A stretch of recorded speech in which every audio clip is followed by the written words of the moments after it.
जगाला शांतीचा संदेश देणारे महाकारुणिक तथागत सम्यक संबुद्ध भगवंतांनी निर्माण केलेला सद्धम्म प्रचार आणि प्रसार करणारा पूजनीय भिक्खू संघ यांना त्रिवार वंदन.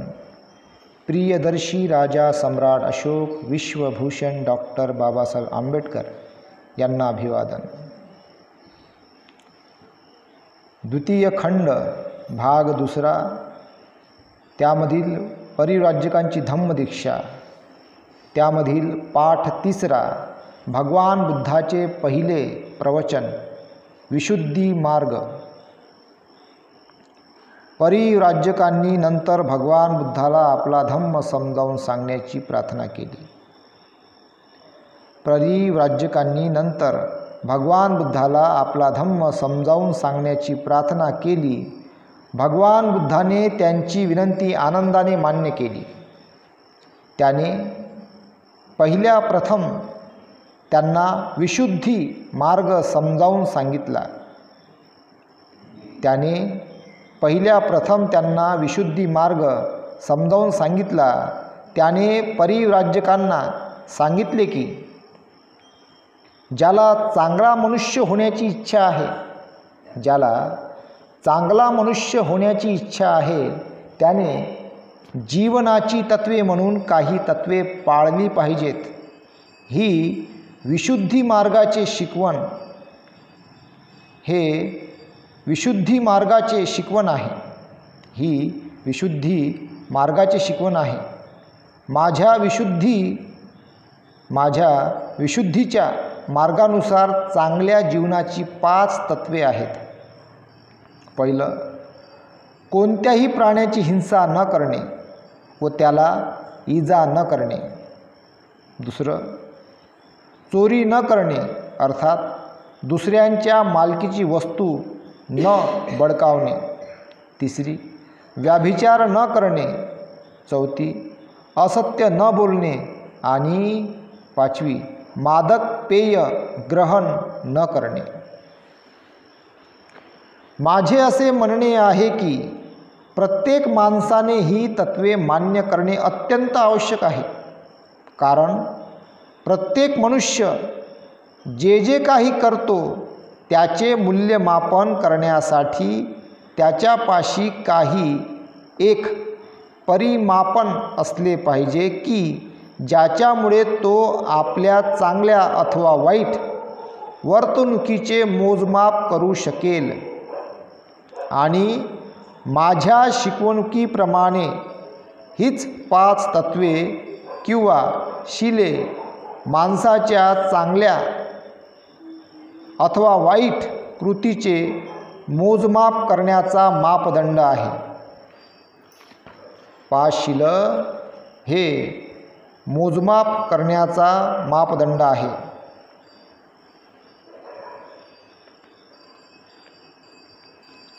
जगात सर्वत्र पतित लोक असतात,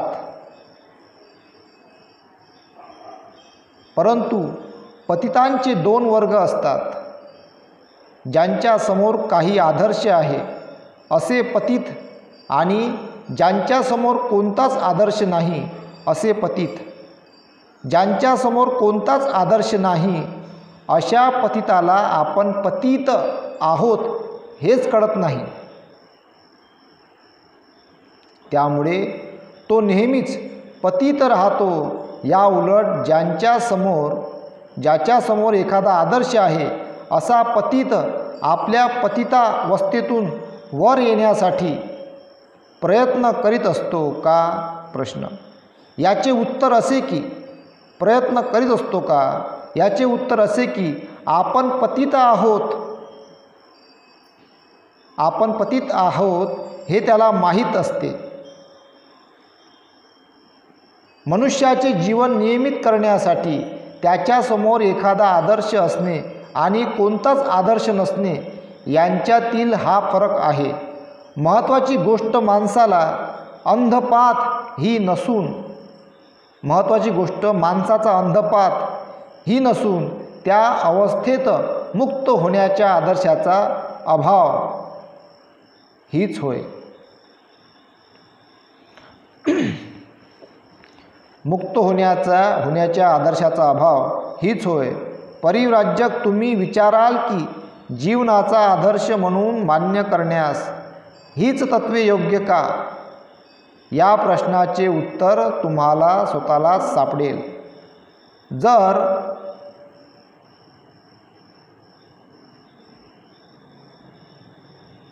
या प्रश्नाचे उत्तर तुम्हाला स्वतःलाच सापडेल जर तुम्ही स्वतःलाच असा प्रश्न केलात की ही तत्वे व्यक्तीच्या हितासाठी आहेत काय? प्रश्न. किंवा ती सामाजिक हित साधणारी आहेत काय? प्रश्न. जर या प्रश्नांना तुमची उत्तरे होकारात्मक असतील तर माझ्या विशुद्धी मार्गाची तत्वे जीवनाचा खरा आदर्श म्हणून मान्यता मिळविण्यास लायक आहेत हेच त्यावरून सिद्ध होईल. बघा,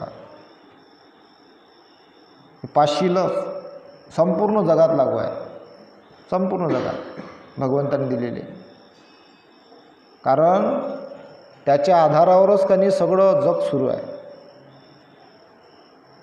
कारण हे पाचशिलावरच सगळं काही मनुष्याचं जीवन अवलंबून आहे.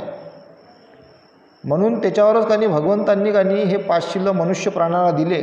जा तुम्ही तुमचं कल्याण करा, ते मापदंड आहे. त्याच्यावरूनच तर सगळं घटना घडतात, मग माणूस दुःखी होते. त्याच्यामधले बारीक बारीक गोष्टी निघतात बाहेर.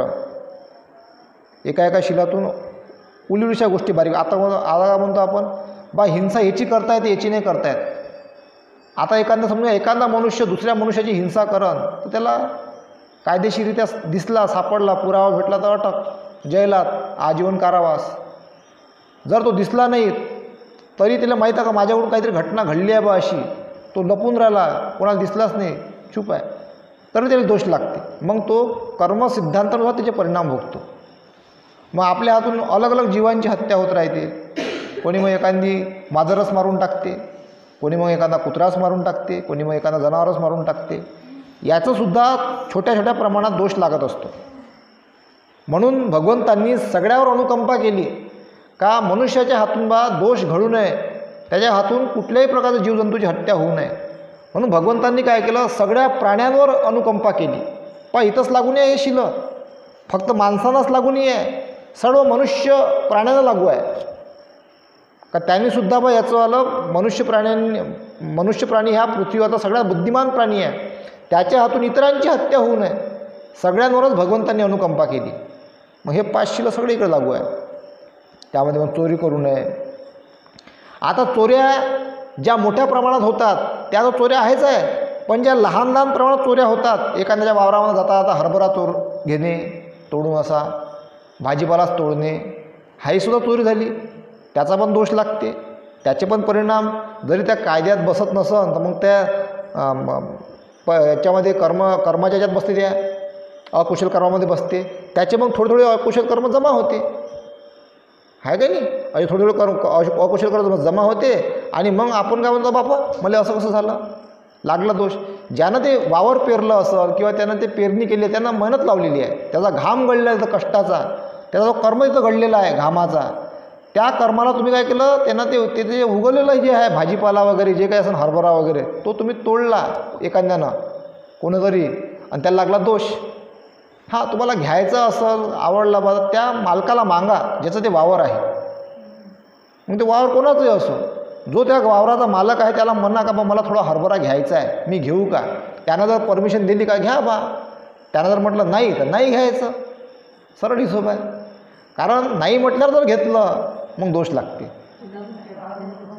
आणि म्हटल्यावर जर घेतलं तर जेवढं लागते तेवढं घेता, त्याला सांगून का बा एवढं घेतलं बा, त्यानं म्हटलं हो ठीक आहे घेऊन जा, तर मग दोष लागत नाही. कारण परमिशन भेटलेली आहे, ती चोरी होत नाही. मागून घेतलं तर, त्यानं न मागतं तर त्याला घेतलं तर ते चोरी होते.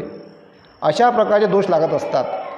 असंच मग कोणाच्या अंगणामध्ये झाड असते, विदाऊट परमिशन त्याच्या अंगणातलं काही निंबू तोडू नये किंवा जाम घेऊ नये. त्यानं म्हटलं बा एखादा जाम घेऊ का, किंवा गोडनिंबाचा पाला असते का बाई तू गावाला गेल्यानंतर त्या झाडाचा पाला बाहेर येते, मी घेत जाऊ का, असं जर तुम्ही सांगून घेतलं तरी याला दोष लागत नाही. कारण ते हे असते तर अशा प्रकारचं आपण ते नियोजन तसं आपण केलं पाहिजे. तर हेच तुम्ही मुलांना शिकवलं पाहिजे. त्याचे दोष वाढत नाही, दोष कमी होतात, घटतात.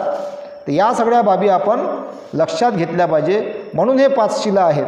तर त्याच्या आधारावर मनुष्य प्राण्याला जास्तीत जास्त परिपक्व होण्याचा प्रयत्न करावा लागतो.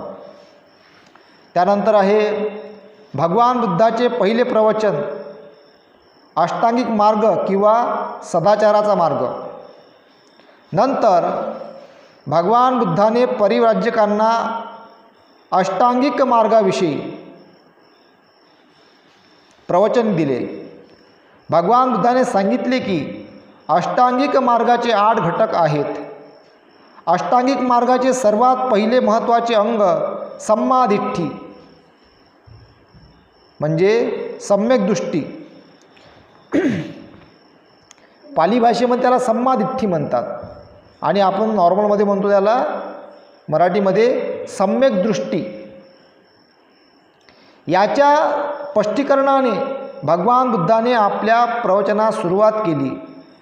सम्यक दृष्टीचे महत्त्व समजण्याकरिता भगवान बुद्ध परिव्राजकांना म्हणाला, परिव्राजक हो, जग ही एक अंधार कोठडी असून मनुष्य हा तिच्यातील एक कैदी आहे. परिव्राजक हो, जग ही एक अंधार कोठडी असून मनुष्य हा तिच्यातील एक कैदी आहे. हे तुम्ही लक्षात घेतले पाहिजे. आता ही जी लाईन आहे, सम्यक दृष्टीला अनुसरून भगवंतांनी हे वाक्याची सुरुवात केली, म्हणजे किती त्याच्यामध्ये अर्थ दडलेला असेल. भगवंतांनी पाहिलं सम्यक दृष्टीनं पुऱ्या जगाकडे आणि सांगितलं, परिव्राजक हो, जग ही एक अंधार कोठडी असून मनुष्य हा तिच्यातील एक कैदी आहे. कैदीच का म्हटलं? हे जग अंधार कोठडी आहे. आता अंधाराचा अर्थ काय होते? अंधाराचा अर्थ असा होते, एक त्याचं विश्लेषण करतो म्हटलं तर, अंधार म्हणजे अज्ञान. हे जग अज्ञानाने भरलेलं आहे. अज्ञान, माणसाला हे भेटलं माहीत झालं, दुसरं अज्ञान सुरू होते. एक ज्ञान झालं, तिसरं अज्ञान सुरू होते. याचं ज्ञान झालं, चौथं अज्ञान सुरू होते. याचं माहिती झालं, अजून अज्ञान सुरू होते. अजून घुमून फिरून तो आला, अजून विसरते, अजून अज्ञान सुरू होते. अजून ज्ञान मिळालं, अधिक अज्ञान सुरू होते. म्हणजे एक संपलं नाही का दुसरं सुरू होते. अशीच माणसाची हाव आहे, अशीच माझी हाव आहे. हां, 10,000चा मोबाईल घेतला, आता 20,000चा पाहिजे. 20चा घेतला, 30चा पाहिजे. 30चा घेतला, 40चा पाहिजे. 40चा घेतला, 50, 60, 70, चाललं महाग वाढत वाढत. म्हणजे 1 लाखाला मोबाईल पाहिजे म्हणते आता. मग म्हणजे 2 लाखाचा पाहिजे. मग गाडीचं तसं आहे, आता 2 व्हीलर आहे तर 4 व्हीलर पाहिजे. 4 व्हीलर घेतली तर म्हणजे अधिक महाग गाडी पाहिजे. अधिक महाग पाहिजे तर अधिक महाग पाहिजे. चाललं मग हेलिकॉप्टरपर्यंत. आता हेलिकॉप्टर आहे म्हणजे विमान पाहिजे. विमान आहे तर 2 विमान पाहिजे. चालले वाढत विमानं. असं संपत्तीचं आहे. तर म्हणजे इथं आपला बंगला आहे, तर आपल्या म्हणजे तिकडल्या शहरात बंगला बांधायचा आहे, तिकडं बंगला बांधते, मग दुसऱ्या शहरात बंगला बांधते. असा बंगला बांधत बांधत बांधत तो म्हातारा होते. मग असा विचार करतो, आता राहू कुठं मी? या बंगल्यात राहू का त्या बंगल्यात राहू? राहिले तर म्हणजे 10 बाय 10ची खोलीच पाहिजे, लॅट्रिन टॉयलेट पाहिजे. कारण आता मी चालू फिरू शकत नाही. वय आता म्हातारा झालेलं आहे. पोरगाही निघाला एखादा बदमाश, पुरी प्रॉपर्टी चालली पोराले. जर चांगला निघाला म्हणते, म्या म्हणते बा लय कुशल कर्म केले, लय पुण्य केले का मला चांगला पोरगा भेटला. तर म्हणते माझ्या संपत्तीले चित आलं. आणि जर पोरगा नाही निघाला पस्तावते, मग तो म्हातारपणा रडते. नाही एवढे कमावून ठेवले 500 करोड, हा लेखा तर असाच निघाला, गेलं वाया. मग संपत्ती कोणती कमवली पाहिजे? धनसंपत्ती बरोबर कर्माची संपत्ती म्हणजे धम्माची संपत्ती कमवली पाहिजे. तर धम्माची संपत्ती कशी कमवता येते? कर्म चांगले करून. तर कर्म काय? शिलाच्या आधारावर कर्म चांगले करा लागते.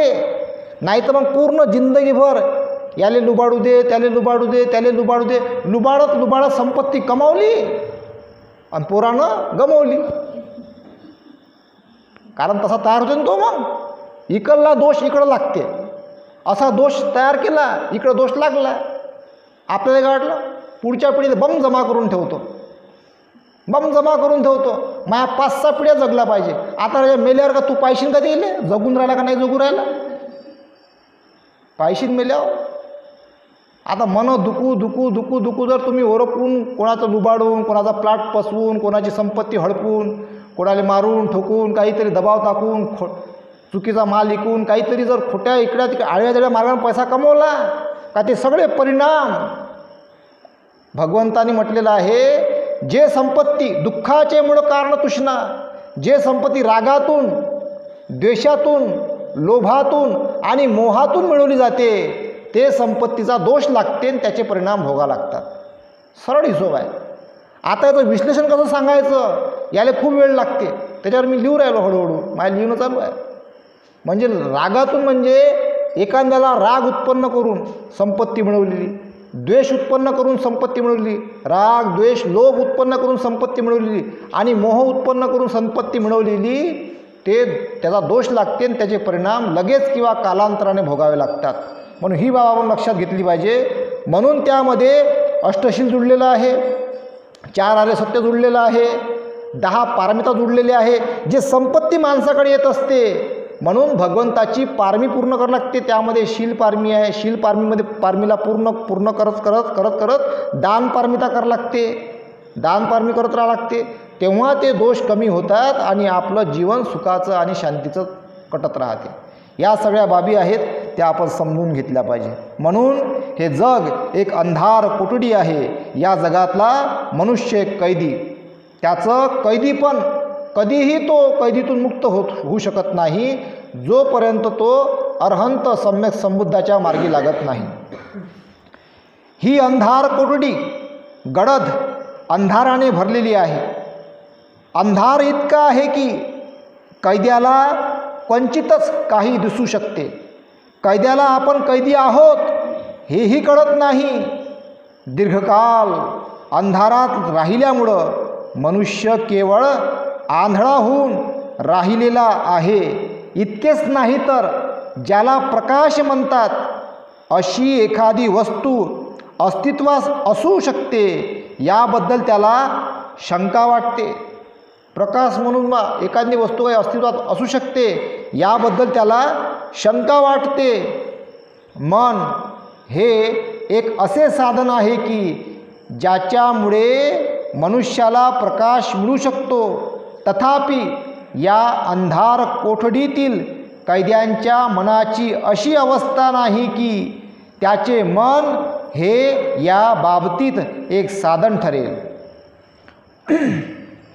कैद्याच्या मनाची अशी अवस्था नाही की त्याचे मन हे या बाबतीत एक साधन ठरेल. त्याच्या मनाची अवस्था त्यांना केवळ दृष्टी असल्यामुळे अंधारासारखी एक वस्तू अस्तित्वात आहे हे दाखविण्यापुरता अगदी थोडा प्रकाशच आत येऊ देते. अंधार आहे बा, अंधार कळला पाहिजे ना. लाईट आहे म्हणून अंधाराची किंमत आहे, तेव्हा तिला माहीत पडते अरे अंधार असते बा काहीतरी.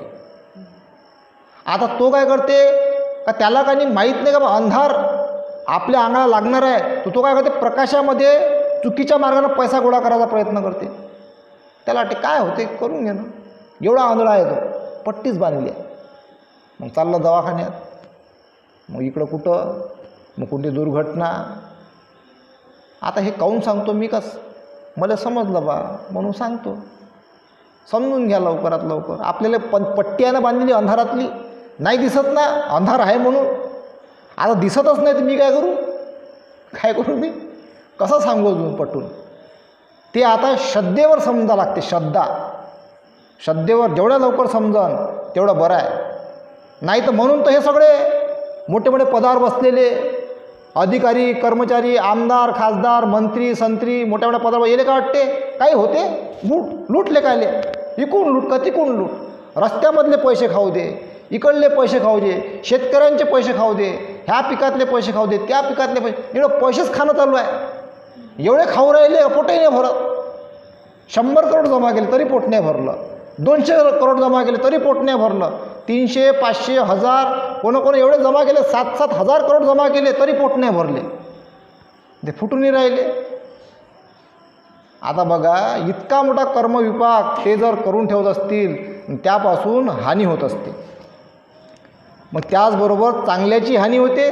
चांगल्याची हानी कशी होते? चांगला चूप राहते. मला माहीत आहे म्हणते हा चोर आहे, मग बोलत नाही बापा, मला अटक होईल. मी घेतलं, मी म्हणते एवढे कमावले, तू थोडेसे घे, तोही चोर बनते. त्याला थोडेसे भेटले, त्याला भेटते थोडेसे. तो सगळ्याला एक एक एक मोठा चोर, सगळ्या चोराला थोडं वाटते, सगळ्याला थोडं वाटते ना तो, म्हणून तो चूप राहते. म्हणजे सिस्टीम बनलेली आहे. बाबासाहेबांनी भारतीय संविधानामध्ये माणसाची सुव्यवस्था राखण्याकरता, माणसाचं कल्याण, माणसाचं हित होण्याकरता जे संविधान बनलेलं आहे ते 4 स्तंभानं बनलेलं आहे. संसद, कार्यपालिका, न्यायपालिका आणि मीडिया. आता या 4ही जागेवर का सगळे इमानदार आहे काय? किती इमानदार असतील? इमानदार चूप आहे म्हणून हानी होऊ राहिली. इमानदार आहे असं नाही आहे, इमानदार चूप आहे म्हणते मी चूपच राहतो, बोलत नाही. तो चूप आहे म्हणून हानी होऊ राहिली. आणि त्यातला 0.5 एखादाच बोलते, मग तो त्याचं काय होते? त्याचा ॲक्सिडेंट होते, त्याचा खून होते, त्याची दुर्घटना होते, काही ना काही कारणं घडतात त्याच्यासोबत, कारण तो इमानदार आहे, तो बोलला. आणि हे सगळे चोर मिळून, लहान मोठा मिळून सगळं वर पडत राहते, सगळं लुटत राहते, आणि त्यापासून सगळ्यांची हानी होत राहते. म्हणजे चांगला चूप आहे म्हणून हानी होऊ राहिली. मग एक दिवस काय होते? सगळं नासडा होऊन जाते. मग तो चांगलाही जाते आणि वांगलाही जाते. निसर्ग ही हानी कोणासोबत होऊ राहिली माहिती आहे का? निसर्गासोबत. निसर्गाचं चक्र बदलून राहिलं, निसर्गाची हानी होऊ राहिली, जमिना खराब होऊ राहिल्या, केमिकल चालू आहे फवारणी करणं. निसर्गाचं चक्र असं घुमून फिरून संपूर्ण मनुष्याला घेरून टाकते. तापमान वाढू राहिलं, निसर्गाचं चक्र बदललं. पावसाळ्यामध्ये धड पाणी पडत नाही, उन्हाळ्यामध्ये कधी ऊन पडत नाही, थंडीमध्ये कधी धड थंडी पडत नाही. सगळे ऋतू असे मिक्स झाले आहे, मिक्स. ह्या मिक्स ऋतूमुळं मनुष्य मात्रांची हानी होऊ राहिली. आणि याचे परिणाम लगेच किंवा कालांतराने भगवंतांनी सांगितल्याप्रमाणे माणसाला भोगावे लागतात. अशा प्रकारे त्याची आकलनशक्ती स्वभावताच सदोष असते. अंधारासारखी एक वस्तू अस्तित्वात आहे हे दाखविण्यापुरता अगदी थोडा प्रकाशच आत येऊ देते. अशा प्रकारे त्याची आकलनशक्ती स्वभावताच सदोष असते. परंतु परिव्राजक हो, या कैद्याची स्थिती जितकी दिसते तितकी निराशाजनक नाही, हे लक्षात घ्या. कारण माणसात इच्छाशक्ती या नावाची एक शक्ती असते. जेव्हा योग्य हेतू निर्माण होतात तेव्हा या इच्छाशक्तीला जागृत करता येते व तिला गती देता येते. कोणत्या दिशेने इच्छाशक्तीला गती द्यावी हे पाहण्या इतकाही जरी माणसाला प्रकाश मिळाला तरी तो मनुष्य अशा प्रकारे आपल्या इच्छाशक्तीला गतिमान करू शकेल की शेवटी त्याची इच्छाशक्ती त्याला बंधमुक्त करील. इच्छाशक्ती म्हणजे समजून घ्या, एखादा एकटाच माणूस राहिला, आता इमानदार एकच राहिला, मग तो म्हणते आता माझ्या सगळे खिलाफ आहे, मायकून कोणीच नाही, आता मी एकटाच बोललो, आता मी काय करू. पण तो एकटा माणूस मी सगळं दुरुस्त करीन म्हणते. आता ह्या सगळ्याला सत्याचा आरसा दाखवीन, ह्या सगळ्यांना सत्य पटवून देईन.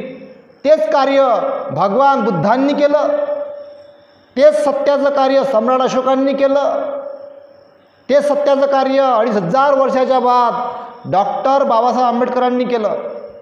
आणि त्या मधल्या काळामध्ये बाबासाहेबांच्या आणि भगवान बुद्धांच्या मधल्या काळामध्ये जो कालखंड गेलेला आहे त्या काळामध्ये जेवढे सत्य महापुरुष होऊन गेलेले आहे त्यांनी आपापल्या काळामध्ये आपापल्या बुद्धिमत्तेप्रमाणे त्यांनी सत्याचा आरसा दाखवण्याचं कार्य त्यांनी केलेलं आहे. तेच करावं लागते. सत्य सांगणारा, प्रकाश दाखवणारा हा नेहमी एकटाच राहत असते. म्हणून आपण सुद्धा एकटे आहात आणि आपल्याला सुद्धा सत्याच्या दिशेने वाटचाल करावी लागेल असं ठरवून घ्यायचं. कारण कोणत्या दिशेने इच्छाशक्तीला गती द्यावी हे पाहण्या इतकाही जरी माणसाला प्रकाश मिळाला तरी तो मनुष्य अशा प्रकारे आपल्या इच्छाशक्तीला गतिमान करू शकेल की शेवटी त्याची इच्छाशक्ती त्याला बंधमुक्त करील. अशा प्रकारे मनुष्य जरी बंधनात असला तरी तो बंधमुक्त होऊ शकेल. शेवटी स्वातंत्र्याकडे नेणारी पावले टाकण्यास तो कोणत्याही क्षणी सुरुवात करील. माणसाला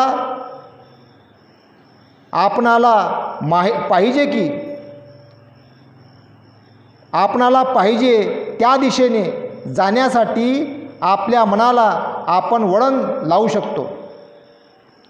माणसाला पाहिजे त्या दिशेने जाण्यासाठी आपण आपल्या मनाला वळण लावू शकतो हे याचे कारण होय. मन हेच आपल्याला जीवनाच्या कारागृहात बंदिवान करीत असते, बंदिस्त करत असते आणि तेच आपल्याला तेथे दाबून ठेवते. पण मन जी गोष्ट निर्माण करते ती ते नष्टही करू शकते. जर मनाने माणसाला बघनात टाकले असेल तर तेच मन योग्य दिशेने बंधनात, काही स्पेलिंग मिस्टेक आहे.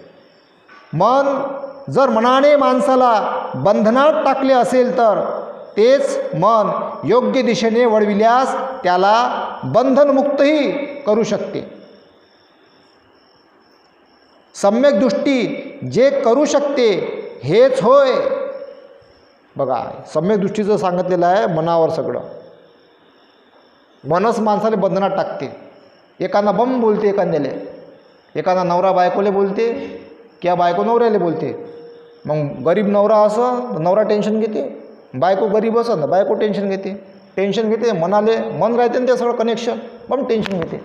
त्याच्यामध्ये दुर्घटना घडते. मग दुःखी होते, निराश होते, एखाद्याला आता मरूनच जावं. पण मनाला सकारात्मक ठेवलं, सगळं सकारात्मक, तर बल जर मनाकडे असेल तर फक्त ऐकते. माणूस ऐकते, चिंतन करते, उपाय काय आहे बा, उपाय शोधते. मग उपाय काय आहे, उपाय शोधा लागते. मग कुठल्याही समस्येला उपाय असते, उपाय शोधायचा. कधी ती मला भेटते कुठे एखादा बम बोलते मला, मग ऐकतो मी, वा काय बोलू राहिले, ऐका लागते. मग उत्तर शोधतो मी, उपाय काय आहे बा, आता याच्यासोबत कसं आपण बोलायचं, याच्यासोबत कसं बोलायचं का नाही बोलायचं, मग असं विचार करायला लागते. मग विचार करायचा का माणूस बा रागात आहे, तिथं शांत राहायचं. शांत राहते. मग एकाले दोघंही गरम झाले का आगच पेटते. मग म्हणून एक गरम झाला दुसऱ्याने शांत राहा. नवरा गरम झाला तर बायकोनं शांत राहा, बायको गरम झाली तर नवऱ्यानं शांत राहा. दोघंही जर एकाच वेळेस गरम झाले, आग लागली, अशी पेटते. मग ते भयंकर पेटते. म्हणून दोघंही एका वेळेस गरम होता कामा नये. ह्या बाबीचा आपण लक्षात ठेवायचं. किंवा दोघंही आपण शांत राहण्याचा प्रयत्न करायचा. जितकं शांत तितकं योग्य दिशेने वाटचाल होत असते.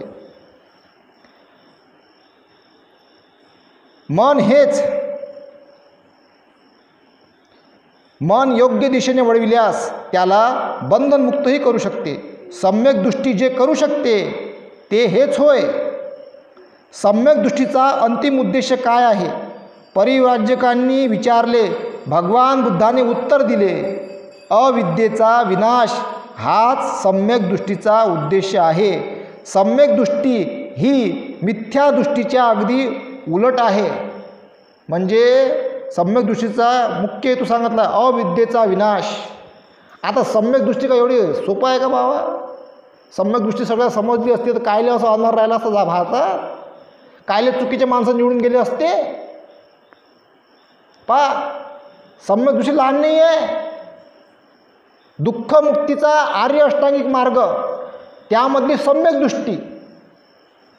आता सम्यक दृष्टी जर भारतामध्ये सगळ्या लोकांना जर प्राप्त झाली, आपण एक कल्पना करू, असा अंदाज लावू, सगळ्या लोकांना सम्यक दृष्टी प्राप्त झाली, माहीत आहे कोण निवडून येईल?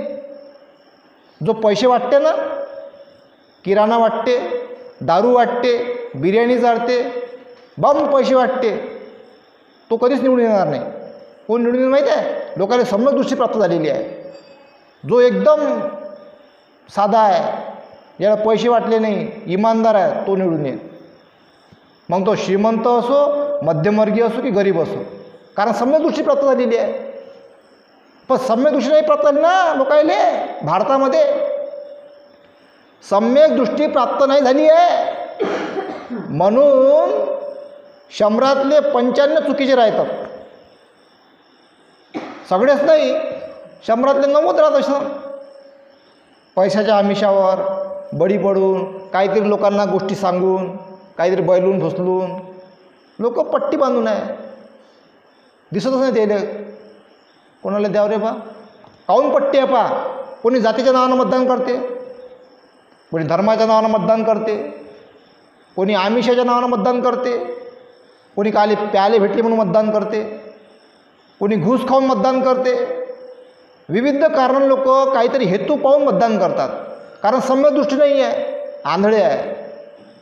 म्हणून मग ते तसंच होत राहते. म्हणून प्रजाही त्रासमध्ये राहते. मग जी जनता आहे ते परेशान राहते. मग आता तुम्हीच पेरलं तसं उगवलं, आता भोगा. मग सगळ्या समस्या निर्माण होते. मग शिक्षणाच्या समस्या, आरोग्याच्या समस्या, रोजगाराच्या समस्या, लोन भेटत नाही याच्या समस्या, कर्ज माफ होत नाही याच्या समस्या, समस्या. आता तुम्हीच पेरलं तसं उगवलं, भोगा. परिव्राजकाने विचारले, भगवान बुद्धाने उत्तर दिले, अविद्येचा विनाश हा सम्यक दृष्टीचा अंतिम उद्देश आहे. हा सम्यक दृष्टीचा उद्देश आहे. सम्यक दृष्टी ही मिथ्या दृष्टीच्या अगदी उलट आहे. मनुष्याला दुःखाचे अस्तित्व आणि दुःख निरोधाचा उपाय ही उदात्त सत्य न समजणे म्हणजेच अविद्या होय.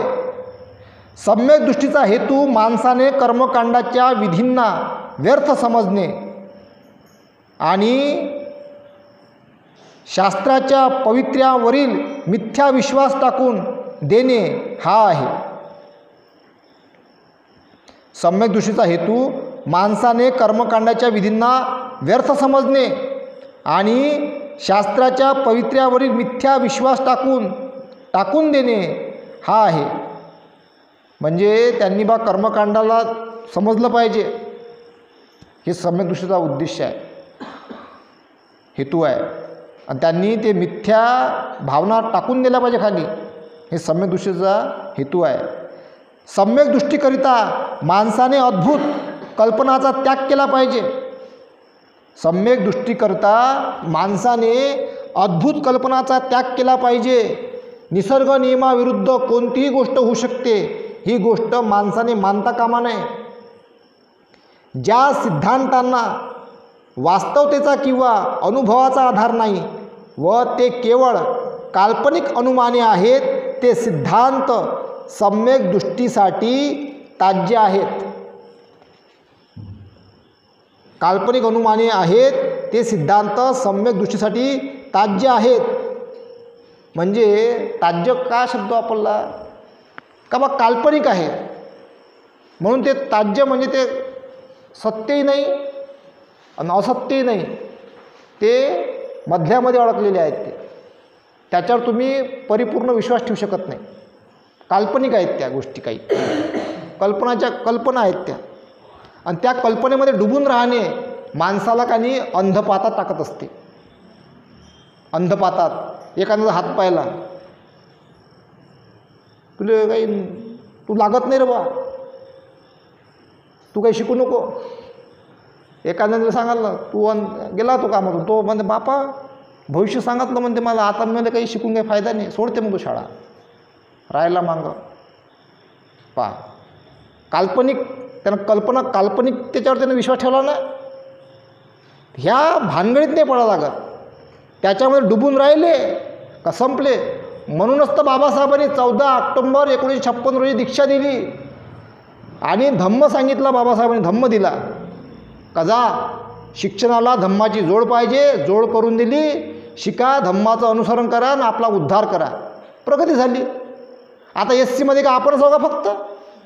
SCमध्ये भारतामध्ये महाराष्ट्रामध्ये म्हणते 50च्या वर जाती आहेत आणि भारतामध्ये अशा अनेक जाती आहेत, हजारानं, काहीतरी 500च्या वर आहेत आकडा SCमध्ये. आता मला सांगा, आणि पुऱ्या भारतामध्ये जातीमध्ये किती आहे? 6000च्या वर जाती आहेत पुऱ्या भारतात. OBC, SC, ST आणि इतर 6000च्या वर. आता एवढ्या मोठ्या जाती, SCमध्ये अनेक जाती, फक्त एक बौद्ध समाज जो बाबासाहेबांच्या दिशेनं वाटचाल केली, त्यानं धम्म स्वीकारला, त्याची अफाट प्रगती झाली बाकींच्या SCच्या बरोबरीनं. बाकीच्या SCच्या तुलनेने SCमध्ये बौद्धाने मोठी प्रगती केली, हे नाकारता येत नाही. का केली प्रगती? कारण त्यांच्यापाशी शिक्षणाला धम्माची जोड होती. ते कर्मकांडामध्ये डुबले नाही. कर्मकांडामध्ये डुबले असते, गेले असते वाया गेले असते. जर तुम्हाला वाया नाही जायचं, आताही संधी आहे. काही जण अधिकही कर्मकांड डुबलेले आहे. त्या कर्मकांडाच्या बाहेर निघून धम्माच्या दिशेने वाटचाल करा, तुमची अधिकही प्रगती होईल. श्रद्धा असावी, पण अंधश्रद्धा असता कामा नये. अंधश्रद्धा जिथं आली तिथं गेला कामातून. म्हणून त्या अंधश्रद्धेच्या बाहेर निघून आपण श्रद्धेकडे वळलं पाहिजे आणि धम्माकडे वळलं पाहिजे. स्वतंत्र मन आणि स्वतंत्र विचार हे सम्यक दृष्टीसाठी आवश्यक आहे. पहा सम्यक दृष्टीसाठी स्वतंत्र मन आणि स्वतंत्र विचार हे सम्यक दृष्टीसाठी आवश्यक आहेत. प्रत्येक माणसाला काही ध्येय, आकांक्षा आणि महत्त्वाकांक्षा असतात. अशी ध्येये, आकांक्षा आणि महत्त्वाकांक्षा ही उदात्त आणि प्रशंसनीय असावी. ती क्षुद्र आणि अयोग्य नसावी. हा सम्यक संकल्पाचा आशय आहे. म्हणजे आकांक्षा आणि महत्त्वाकांक्षा कशी असली पाहिजे म्हणते? प्रशंसनीय असली पाहिजे. मग कशी आकांक्षा असली पाहिजे? मला IAS अधिकारी बनायचं आहे, कलेक्टर बनायचं आहे, मला डॉक्टर बनायचं आहे, मला जज बनायचं आहे, मला सुप्रीम कोर्टाचा जज बनायचं आहे, मला प्रधानमंत्री बनायचं आहे, मला राष्ट्रपती बनायचं आहे, मला मोठा बिझनेसमॅन बनायचा आहे. ही उदात्त आकांक्षा आणि महत्त्वाकांक्षा असली पाहिजे. नाही तर एखादा काय विचार करते, शूद्र काय म्हणते इथं? आकांक्षा. अशी ध्येय असावी, अशी ध्येय, आकांक्षा आणि महत्त्वाकांक्षा ही उदात्त आणि प्रशंसनीय असावी. ती शूद्र आणि अयोग्य नसावी. एखादा शूद्र विचार करते, मग शूद्र कसा? मी नाल्या साफ करीन, मी झाडू मारीन, मी मग आई झाल्यावर मी ते हे काम करीन, म्हणजे एकदम खालचं काम सुस्ती विचार करते तो. असं कायले असं बाबा मनात? असं उच्च आकांक्षा असली पाहिजे. 4 स्तंभावर जाण्याची. संसद, कार्यपालिका, न्यायपालिका आणि मीडिया हे उच्च लेवलची आकांक्षा असली पाहिजे. आणि ती सोच जर असन तर तो चांगल्या दिशेने वाटचाल करू राहिला, ते प्रशंसनीय आहे असं त्याचा अर्थ होते. सम्यक वाचा पुढील शिकवण देते. माणसाने जे सत्य असेल तेच बोलावे, असत्य बोलू नये. माणसाने दुसऱ्याविषयी वाईट बोलू नये. माणसाने दुसऱ्याची निंदा नालस्ती करण्यापासून परावृत्त व्हावे. माणसाने आपल्या लोकांविषयी रागाची किंवा शिवीगाळीची भाषा वापरू नये. माणसाने सर्वांशी आपुलकीने व सौजन्याने बोलावे. माणसाने अर्थहीन मूर्खपणाची बडबड करू नये. त्याचे बोलणे समंजसपणाचे व मुद्देशुद्ध असावे. मी सांगितल्याप्रमाणे सम्यक वाचेचे पालन करणे हे कोणाच्या भीतीमुळे किंवा पक्षपाताने होता कामा नये. सम्यक वाचेमुळे काय तोटा होईल किंवा आपल्या कृतीविषयी आपल्या वरिष्ठाला काय वाटेल याचा सम्यक वाचेशी यत्किंचितही संबंध असता कामा नये. यत्किंचितही संबंध असता नये. वरिष्ठांची आज्ञा किंवा वैयक्तिक फायदा हे सम्यक वाचेचे प्रमाण नाही. सम्यक कर्मांत हे योग्य वर्तनाची शिकवण देते. दुसऱ्यांच्या भावना आणि त्याचे हक्क याचा मान राखून प्रत्येक कृती करावी अशी याची शिकवण आहे. सम्यक कर्मांताचे प्रमाण कोणते? जीवनाच्या मूलभूत नियमांशी सुसंगत असे वर्तन हे त्याचे प्रमाण होय. एखाद्याचे वर्तन ज्यावेळी या नियमांशी सुसंगत असते त्यावेळी ते सम्यक कर्मांताशी सुसंगत आहे असे समजावे. प्रत्येक व्यक्तीला आपला चरितार्थ चालावावयाचा असतो, परंतु चरितार्थाचे अनेक मार्ग आहेत. काही वाईट आहेत, काही चांगले आहेत. ज्याच्यामुळे इतरांची हानी होते किंवा इतरांच्यावर अन्याय होतो ते वाईट मार्ग होत. दुसऱ्यांची हानी किंवा त्यांच्यावर अन्याय न करता जगण्यापुरते मिळविण्याचे जे मार्ग ते चांगले होत. याला सम्यक आजीविका म्हणतात. सम्यक व्यायाम म्हणजे अविद्या नष्ट करण्याचा प्राथमिक प्रयत्न होय. अविद्या नष्ट करणे म्हणजे या दुःखदायक कारागृहातून बाहेर जाण्याच्या दारापर्यंत पोचून पुढील मार्ग मोकळा करणे होय. सम्यक व्यायाम तर दारातून, दुःखाच्या दारातून पुढील मार्ग मोकळा करणे होय. सम्यक व्यायामाचे 4 हेतू असतात. अष्टांग मार्गाशी विरोधी अशा चित्तवृत्तीचा प्रतिरोध करणे हा एक हेतू होय. अशा प्रकारच्या ज्या चित्तवृत्ती अगोदरच उत्पन्न झाल्या असतील तर त्या दाबून टाकणे हा दुसरा हेतू होय. अष्टांग मार्गाला आवश्यक अशा चित्तवृत्ती उत्पन्न करण्यास माणसाला सहाय्य करणे हा तिसरा हेतू होय. अशा प्रकारच्या या चित्तवृत्ती अगोदरच अस्तित्वात आल्या असतील त्याची वाढ आणि विकास करणे हा चौथा हेतू होय. सम्यक दृष्टी स्मृतीला जागरूकपणे व विचारीपणा याची आवश्यकता असते. मनाची सतत जागृती हा त्याचा अर्थ होय. दुष्ट वासनांवर मनाचा पहारा ठेवणे हे सम्यक स्मृतीचे दुसरे नाव होय. परिव्राजक हो. सम्यक दृष्टी, सम्यक संकल्प, सम्यक वाचा, सम्यक कर्मांत, सम्यक आजीविका, सम्यक व्यायाम आणि सम्यक स्मृती प्राप्त करून घेण्याचा प्रयत्न करणाऱ्या माणसाच्या मार्गावर 5 अडथळे किंवा बंधने असतात. 5 अडथळे किंवा बंधने असतात.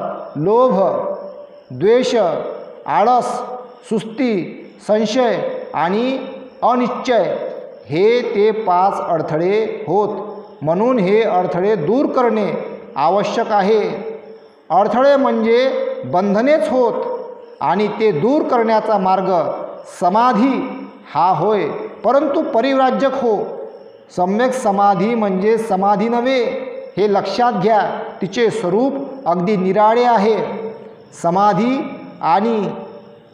समाधी म्हणजे केवळ चित्ताची एकाग्रता वरील 5 अडथळ्यांना अटकाव करणाऱ्या स्वयंप्रेरित अशा ध्यानावस्थांच्या मार्गावर ती आपल्याला नेते यात शंका नाही.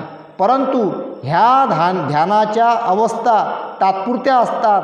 त्यामुळे अडथळ्यांना केलेला अटकाव हा देखील तात्पुरताच ठरतो. मनाला स्थायी स्वरूपाचे वळण लावणे हे आवश्यक आहे. अशा प्रकारचे कायम स्वरूपाचे वळण केवळ सम्यक समाधीनेच लावता येईल. समाधीमुळे अडथळ्यांना फक्त तात्पुरता अटकाव होतो, म्हणून ती केवळ नकारात्मक स्थिती होय. तिच्यात मनाला वळण लावले जात नाही. सम्यक समाधी ही वास्तवात्मक असते. ती मनाला एकाग्रतेचे आणि एकाग्रतेच्या काळात कुशल कर्माचा विचार करण्याचे शिक्षण देते आणि त्याला अनुसरूनच अडथळ्यांमुळे निर्माण होणाऱ्या अकुशल कर्माकडे आकर्षित होण्याची मनाची प्रवृत्तीही ती नष्ट करते. सम्यक समाधी मनाला चांगल्या गोष्टीचा विचार करण्याची व चांगल्या गोष्टींचाच नेहमीच विचार करण्याची सवय लावते. सम्यक समाधी चांगल्या कृती करण्यास आवश्यक अशीच प्रेरणा मनामध्ये निर्माण करीत असते. तर अशा प्रकारे आहे. तर आता आपण या सम्यक समाधीपर्यंत थांबून जाऊया. आता हे पूर्ण जे पुस्तक आहे हे पूर्ण पुस्तक हे डॉक्टर बाबासाहेब आंबेडकरांनी परिव्राजकांना अनुसरून म्हटलेलं आहे. म्हणजे भिक्षूंना पण आणि उपासकांना पण दोघांसाठी आहे. दोघांनी एकामेकावर लक्ष ठेवलं पाहिजे. पाय रे भाऊ, एकामेकावर लक्ष आणि धम्माच्या दिशेने वाटचाल केली पाहिजे. याकरता याच्यामध्ये पूर्ण अशी चर्चा दिलेली आहे. आणि मनुष्यानेसुद्धा आपल्या जीवनाच्या शेवटच्या क्षणापर्यंत अशा याच्यामध्ये धम्मामध्ये परिपक्व होऊन आपल्या जीवनाला हे अनुसरून पूर्ण तयार केलं पाहिजे आणि त्यामध्ये तो परिपक्व झाला पाहिजे. याकरता हे तयार करण्यात आलेलं आहे. तरच त्याला सुख शांती लाभत असते. त्याला एक सम्यक दृष्टी सगळं हे प्राप्त होते. मग त्याला सगळं सुख प्राप्त होते, सगळं त्याला बल प्राप्त होते, जर तो या दिशेनं वाटचाल करत राहिला तर. कारण हे वारंवार करावं लागते, सतत यामध्ये राहावं लागते. सतत यामध्ये राहिला तरच ते त्याला चांगल्या दिशेने पोचू शकते. बाबासाहेबांना हे सुद्धा ठाऊक होतं का भविष्य काळामध्ये संघ वाढणार आहे. भगवान बुद्धांनी निर्माण केलेला भिक्खू संघ हा वाढणार आहे, तो तयार होणार आहे. तशा प्रकारचे पहिले भिक्खू कोण बनत असते? एखाद्या आईच्या पोटामध्ये जन्माला आलेलं बाळ, मग ते मोठं होते, तो मनुष्यच तो काश्या वस्त्रामध्ये परिपूर्ण होऊन तो भिक्खू बनत असतो. बाबासाहेबांना हे माहीत होतं. म्हणून बाबासाहेबांनी काय केलं, अगोदर माणसं चांगली बनले पाहिजे. माणूस चांगला बनल तर तो चांगला परिव्राजक होऊन पुढे वाटचाल करू शकते. हे सगळे नियम बाबासाहेबांनी अगोदरच तयार करून त्या दिशेनं वाटचाल करण्याकरता आपल्याला तयार केलेले आहे. आणि हे आपण समजून घेतलं पाहिजे. तर आता आपण पुढचा जो पॅरेग्राफ आहे तो आपण आता उद्याला घेऊया. इथेच थांबतो. साधू साधू साधू.